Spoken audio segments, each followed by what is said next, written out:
volontaires se sont prêtés au jeu du camp de survie en eau froide dans le but de démystifier le sujet et de comprendre ce que signifient les statistiques sur l'immersion en eau froide.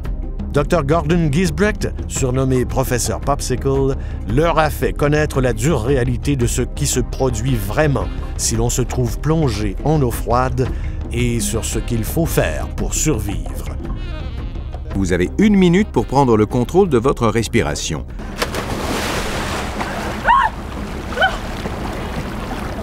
Quand ma tête s'est retrouvée sous l'eau, il m'a semblé que ça a pris une éternité pour que je remonte.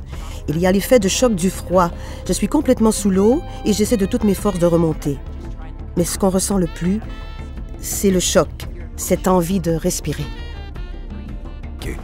En deuxième lieu, il faut faire le maximum pour survivre pendant la première minute en prenant le contrôle de sa respiration.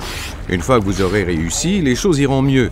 Vous avez tous dit, sous une forme ou une autre, j'ai eu beaucoup de peine à contrôler ma respiration, mais après ça, c'était encore difficile, mais j'arrivais à nager un peu mieux.